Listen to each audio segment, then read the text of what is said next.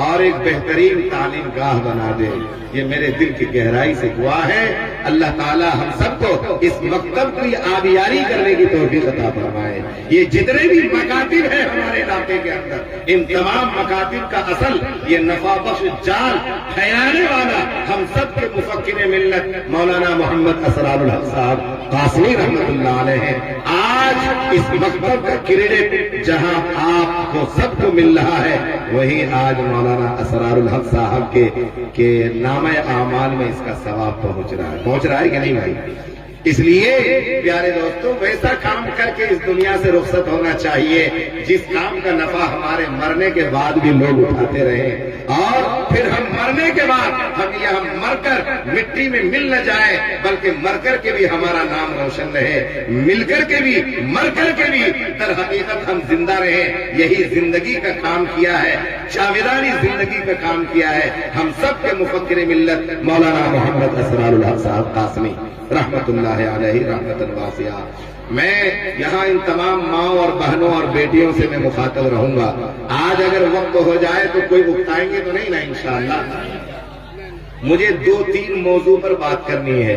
ایک موضوع تو ان دونوں بچوں کا موضوع ہے کہ یہ دونوں بچے آج دیکھیے کیسے یہ ننھے منھے بچے ہیں. یہ گلاب سا جیسا مکھرا ہے ان بچوں کا. ان کے سر کے اوپر یہ پگڑی کتنی شان دے رہی ہے. ایک وہ پگڑی ہوتی ہے جو پگڑی شادیانہ ہوتی ہے. وہ پگڑی زندگی بھر کبھی ہم پگڑی نہیں لگاتے، شادی کے دن پگڑی لگاتے ہیں. پیارے نبی کی وہ پیاری سنت ایک دن کم سے کم اپنا لیتے ہیں. تو چلو ایک سنت کو اپنا لیا، اس لیے اس کو ناجائز اور حرام تو نہیں کہا جا سکتا. لیکن کاش اگر وہ پگڑی لگانے والے حافظ قرآن ہو جاویں یا حامل قرآن ہو جاویں، قرآن کو چاہے اٹک کر کے ہی صحیح، ناظرہ صحیح پڑھنے والے بھی اگر ہمارے یہ نوشے اور یہ جوان یہ دولہے لوگ جو بنتے ہیں، اگر وہ دولہا بننے سے پہلے اگر قرآن کو ناظرہ صحیح پڑھنا سیکھ لیں تو انشاءاللہ ان کی شادی والی پگڑی دونوں کا کام کرے گی.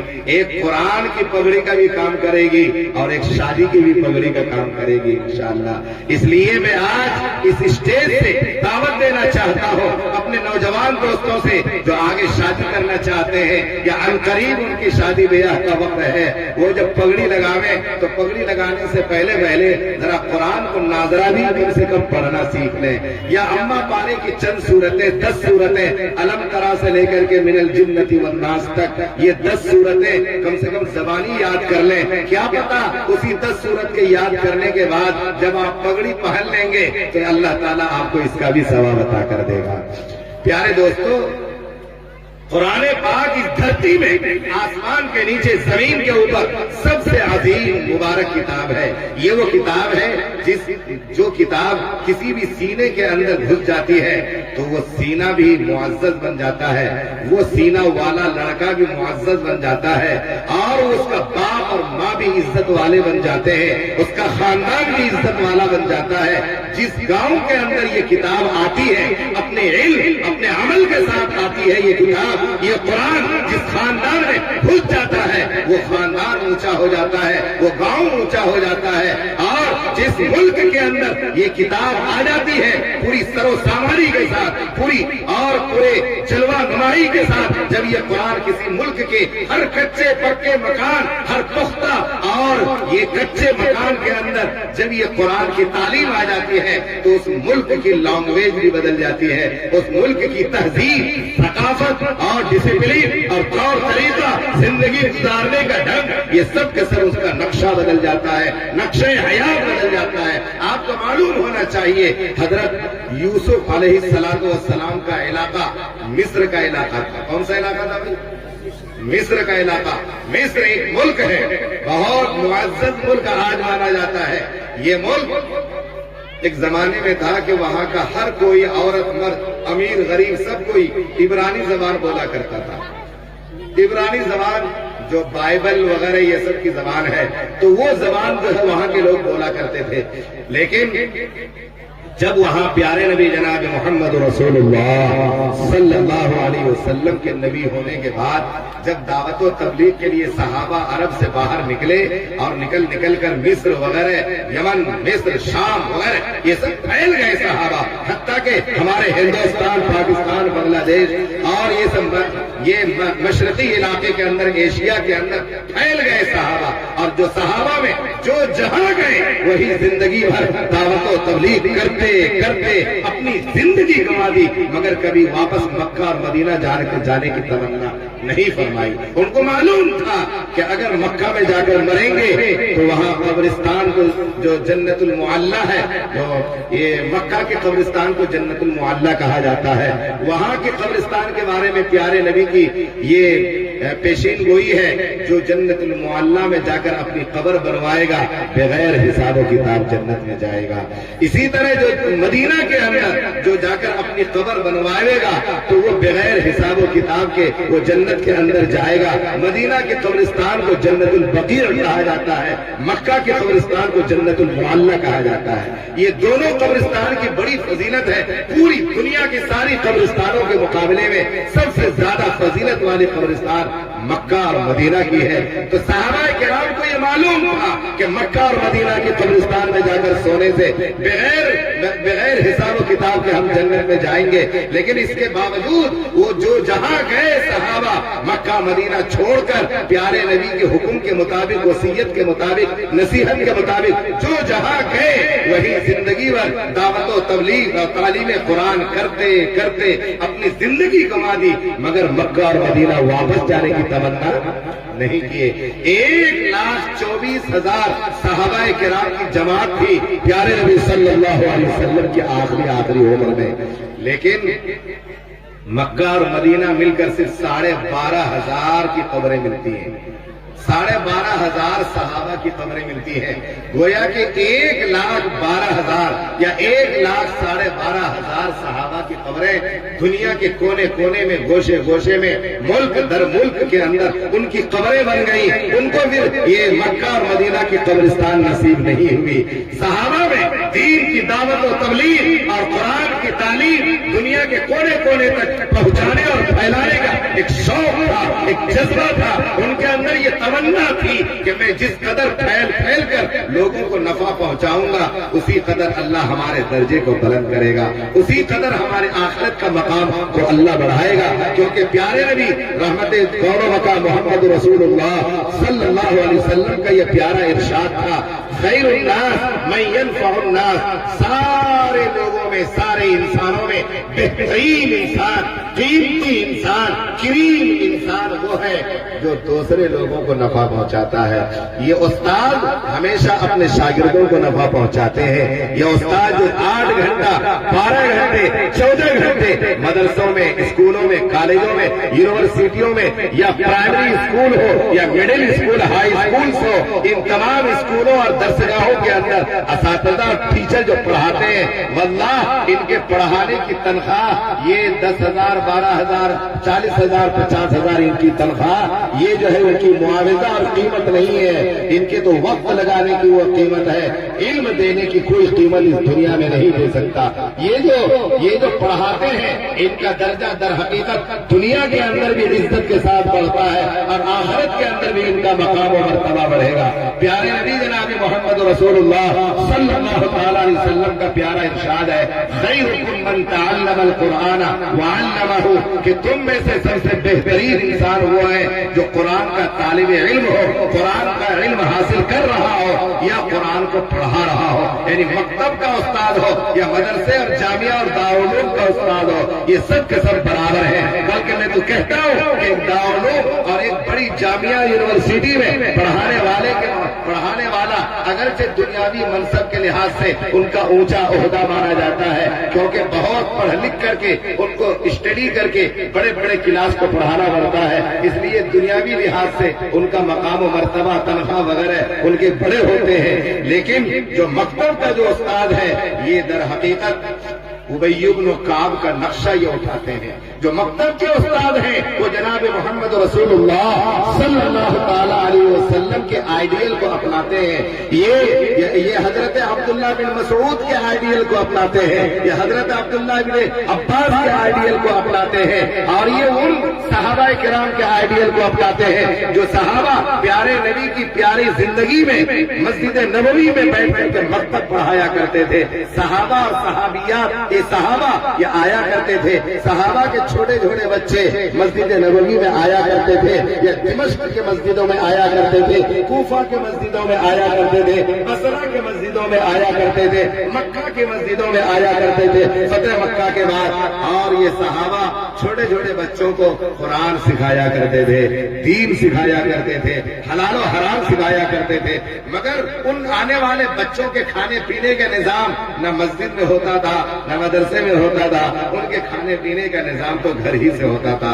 گویا کہ بچے گھر میں کھا پی کر کے آ کر پڑھتے تھے صحابہ کے بعد، اور جو خوش نصیب صحابہ تھے وہ پیارے نبی صلی اللہ علیہ وسلم کے پاس آ کر اس چبوترے میں پڑھایا کرتے تھے۔ پیارے نبی صلی اللہ علیہ وسلم، پیارے نبی صلی اللہ علیہ وسلم کے حجرے مبارک کے پیچھے پورب جانب جدھر سے سورج اٹھتا ہے ادھر ہی ایک چبوترا بنا ہوا ہے، 1.5 فٹ اونچا اور 12 فٹ چوڑا اور لمبا، چاروں طرف سے 12 فٹ، اور اونچائی کتنے میں 1.5 فٹ کا اونچا۔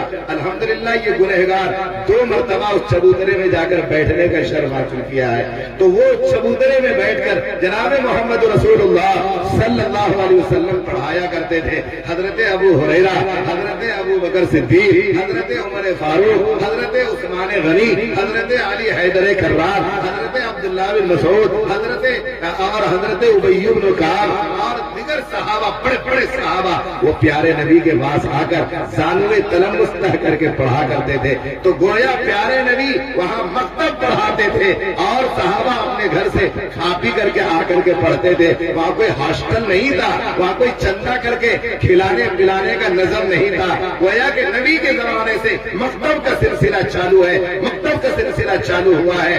البتہ ان میں سے جو غریب صحابہ تھے وہ صحابہ جن کی زمین اور جگہ جائیداد مکہ کے اندر رہ گئی اور ہجرت کر کے مدینہ آ گئے، یا علاقہ حبشہ کے اندر ان کی جگہ جائیداد رہ گئی اور وہاں سے ہجرت کر کے اور ایمان قبول کر کے مدینہ آ گئے، تو وہ مدینہ میں پردیسی ہیں۔ جیسے ہمارے علاقے میں کچھ لوگ پردیسی آئے ہوئے ہیں، تو پردیسی لوگوں کے پاس نہ زمین ہوتی ہے، نہ جگہ جائیداد ہوتی ہے، نہ گھر مکان ہوتا ہے، تو انہی میں سے ان غریب صحابہ میں حضرت ابو ہریرہ رضی اللہ تعالی عنہ بھی تھے، اور حضرت صہیب رومی رضی اللہ عنہ بھی تھے، حضرت بلال حبشی رضی اللہ تعالی عنہ بھی تھے، حضرت سلمان فارسی رضی اللہ تعالی عنہ بھی تھے۔ یہ لوگ باہر سے پردیس سے سفر کر کر کے مدینہ آئے ہوئے تھے اور پیارے نبی کی خدمت میں علم حاصل کرتے تھے، اور یہ پوری وارفتگی کے ساتھ، پورے عشق و مستی کے ساتھ پیارے نبی کے پاس ایک ایک حرف پڑھا کرتے تھے۔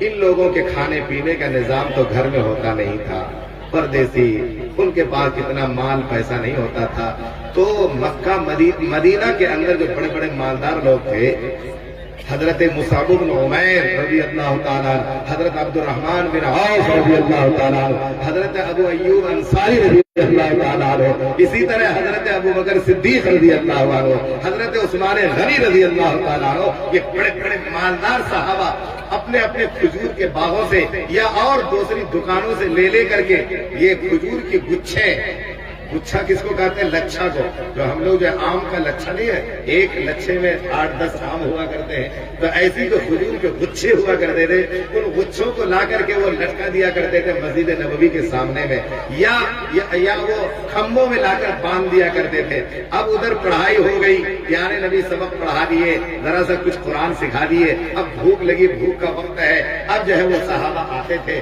وہاں سے کھجور گچھے سے توڑ کر کے کھاتے تھے، 2-4 8-10 کھجوریں کھائیں، اور اس کے بعد جو ہے وہ کنواں سامنے ہوا کرتا تھا، وہ کنواں میں جا کر کے ٹھنڈا پانی پیا کرتے تھے، بھوک مٹ گئی، پھر پڑھنے میں جٹ گئے، نماز کا وقت ہے، نماز پڑھ رہے ہیں، پیارے نبی کی وعظ و نصیحت چل رہی ہے، پیارے نبی کی وعظ و نصیحت میں بیٹھے ہوئے ہیں، لکھ رہے ہیں، ایک ایک بات کو نقل کر رہے ہیں۔ اس طریقے سے یہ مکتب کا سلسلہ جناب محمد رسول اللہ صلی اللہ علیہ وسلم سے چل پڑا۔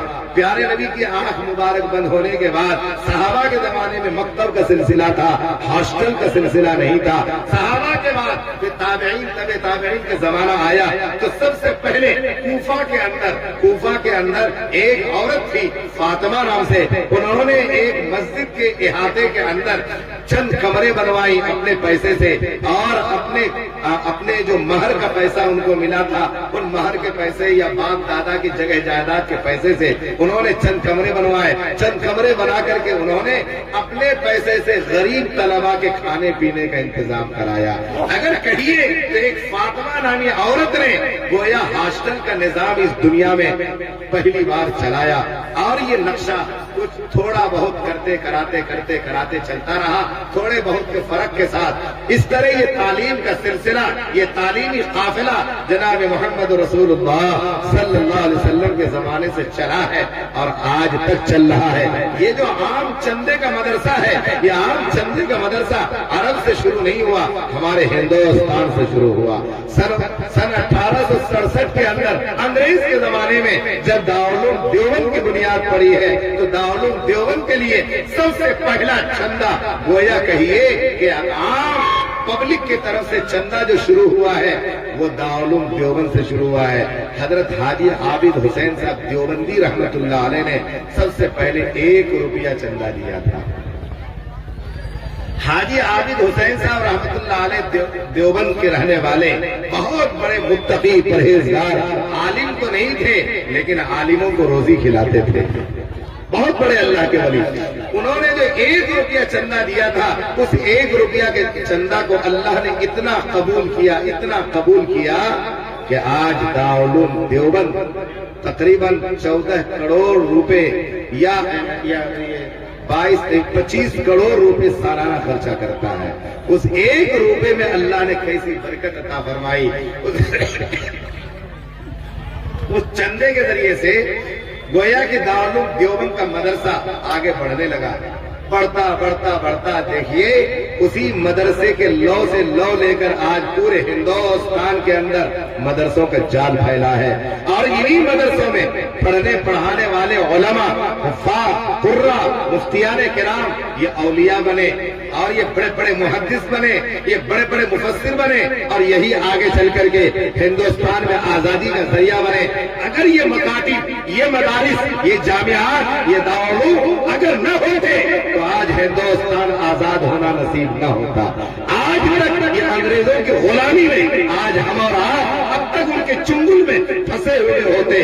یہ مدارس کا دین ہے, ان مکتب والوں کا دین ہے. اس وجہ سے دوستو ان مکتبوں کی ہم قدر کریں. یہ جو مکتب کے اندر پڑھانے والے اساتذہ ہیں, ان اساتذہ کی ہم قدر کریں. یہ اساتذہ چھوٹے چھوٹے بچوں کو, وہ بچے جن کو ابھی بیٹھ کر پیشاب کرنے کا ڈھنگ نہیں ہے, جن کو اپنا پاجامہ پہننے کا ڈھنگ نہیں ہے, اپنا کرتا پہننے کا ڈھنگ نہیں ہے, ان کو یہ نہیں پتا ہے کہ کون سا ہاتھ یہ آستین میں پہلے ڈالنا چاہیے, کون سا ہاتھ بعد میں ڈالنا چاہیے, پاجامہ کیسے پہننا چاہیے, پہلے دایاں پیر یا بایاں پیر, جی, اور یہ نیفا باندھنے کا کیا طریقہ ہے, ٹوپی پہننے کا کیا ڈھنگ ہے, وضو کرنے کا کیا ڈھنگ ہے, دانت گھسنے کا کیا ڈھنگ ہے. ابھی ان بچوں کو کچھ نہیں پتا. یہ کھڑے کھڑے موٹتے ہیں, کھڑے کھڑے پیشاب کرتے ہیں. ان بچوں کو کوئی سلیقہ نہیں. مگر یہ جو مکتب کے اساتذہ ہیں اپنے گھر کا کھا پی کر کے اپنے گھر میں کھاتے ہیں. نہ ہاسٹل کا نظام ہے ان بچوں کے پاس بھی, نہ ہاسٹل کا نظام ہے, نہ کوئی اس قدر انتظام ہے, بلکہ یہ بچے اپنے گھر کا کھا پی کر کے آ کر پڑھتے. اس لیے ان اساتذہ کی ہم لوگوں کو قدر کرنی چاہیے. اللہ تعالیٰ ان مکاتب کو خوب آگے بڑھائے, اور ہم لوگوں کو ضرورت ہے کہ ان مکاتب سے محبت کا بہترین طریقہ یہ ہے کہ ان مکتبوں کی خبرگیری کریں, اساتذہ کی تنخواہ کم نہ ہو, اور ان مکتب میں پڑھنے والے بچوں کا حوصلہ ہم بڑھائیں. یہ جو طریقہ ہے پگڑی باندھنے کا طریقہ, دستار بندی کا کرنے کا طریقہ, پھر ان کو 500 کی نوٹ, پھر ان کو کپڑے کا جوڑا, یہ جو پیش کیا گیا ان کے حوصلہ افزائی کا ذریعہ ہے. ارے کبھی چھکا لگانے والے کو حوصلہ دیا کرتے ہو, اور کبھی ناچنے والے نچنیوں کو حوصلہ دیا کرتے ہو, اور کبھی گانے والوں کو حوصلہ دیا کرتے ہو. ان قرآن کے مستانوں کو, ان قرآن کے پڑھنے والوں کو, ان قرآن کے ان بچوں کو حوصلہ دے کر کے دیکھو, تمہاری روزی میں اللہ تعالیٰ برکتیں ڈال دے گا. قرآن پاک کے اندر فرمایا انا نحن نزلنا الذکر وانا لہ لحافظون.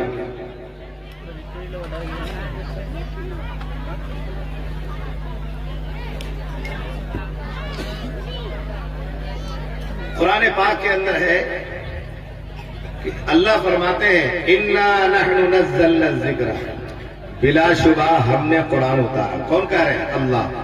ہم نے قرآن اتارا اور ہم اس کے حافظ ہیں، اس کی حفاظت کرنے والے ہیں. تو حافظ نام کس کا ہے؟ پہلے اللہ کا. اللہ نے فرمایا ہم اس کے حافظ ہیں. قرآن کا پہلا حافظ، سب سے پہلا اصلی حافظ، جو اصل مالک حافظ ہے وہ کون ہے؟ اللہ. لیکن وہی اللہ جس کی تجلی عرش پر ہوا کرتی ہے، جن کا عرش، جن کی کرسی پوری دنیا میں کو گھیری ہوئی ہے. وسیع کرسیہ السماوات والارض، آسمان اور زمین کو اللہ کی کرسی گھیری ہوئی ہے، ان کی حکومت کی کرسی گھیری ہوئی ہے. وہ اللہ جب ان ننھے منھے 12 سال کے بچوں کو حافظ قرآن ہوتے ہوئے دیکھتا ہے تو اللہ خوش ہو کر عرش سے ان کا نام اپنے ناموں میں سے منتخب کر کے بھیج دیتا ہے. اور اللہ تعالیٰ نے ہم اور عزیزم کامران صلی اللہ علیہ وسلم کو ان کے باپ بھی آج سے پکاریں گے حافظ صاحب بیٹا ادھر آؤ. ان کی ماں بھی پکارے گی حافظ صاحب بیٹا ادھر آؤ. عادل صلی اللہ علیہ وسلم کو ان کے ماں باپ، ان کے دادا دادی، ان کے نانا نانی، سب بڑے بڑے رشتے دار اب آج سے ان بچوں کو کیا کہہ کر پکاریں گے؟ اللہ تعالیٰ ان بچوں کی اس نعمت قرآن کو ہمیشہ خاتم حیات ان کے سینے میں محفوظ فرمائے.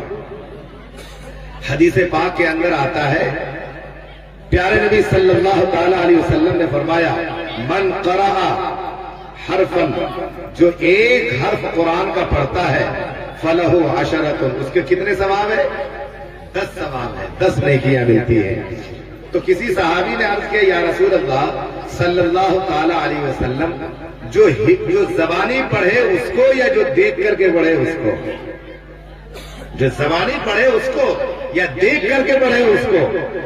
تو دونوں قسم کی روایتیں ہیں اور دونوں قسم کی تشریحات ہمارے محدثین نے فرمائی ہیں. فرمایا کہ جو زبانی پڑھتا ہے تو اس کو زبانی یاد کرنے میں چونکہ محنت لگی ہے، سینے میں وہ محفوظ رکھا ہے، پھر وہ اپنی زندگی کے حصے کو اس میں لگایا.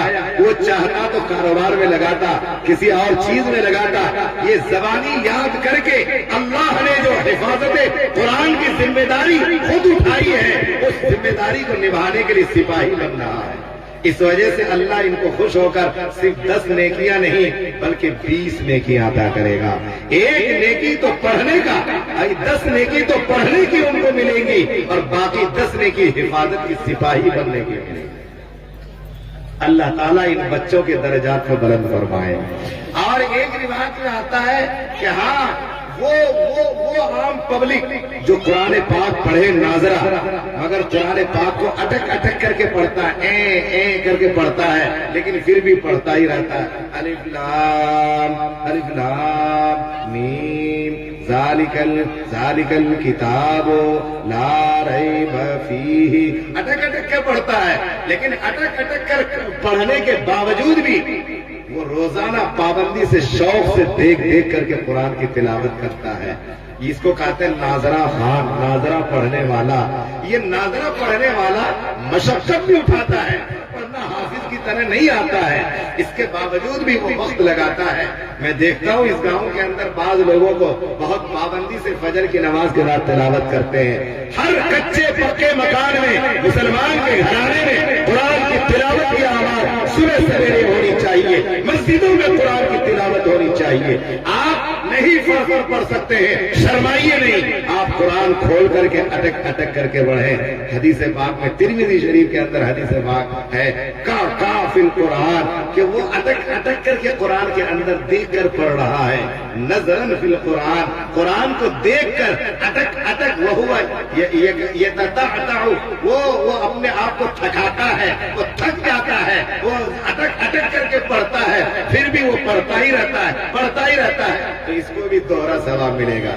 ایک تو پڑھنے کا ثواب ملا اور ایک اپنے کے اٹک اٹک کر پڑھنے کی وجہ سے مشقت بھی ہوتی ہے، شرم بھی لگتی ہے، اس کے باوجود بھی اپنے آپ کو لگائے رکھتا ہے شوق سے، تو اس شوق کا ثواب اللہ الگ سے دیتا ہے، اس اٹک کی مشقت کا ثواب اللہ الگ سے عطا فرماتا ہے۔ اس وجہ سے فرمایا گیا کہ جو کوئی قرآن پاک کا ایک حرف پڑھے گا اس کے لیے تو 10 نیکی کا ضابطہ اللہ کی طرف سے عام ہے، لیکن جو ایک حافظ قرآن محنت کر کر کے پڑھے گا اس کو گویا کہ 10 نیکی الگ سے ملے گی۔ زبانی آپ جو یہ اٹک اٹک کر کے ناظرہ پڑھے گا، اٹک اٹک کر محنت اور مشقت کی وجہ سے ان کو الگ سے 10 نیکی ملے گی۔ اللہ ہم سب کو قرآن پڑھنے کا ثواب عطا فرمائے۔ انشاءاللہ قرآن کی تلاوت کریں گے نا، دیکھیے حدیث پاک کے اندر آتا ہے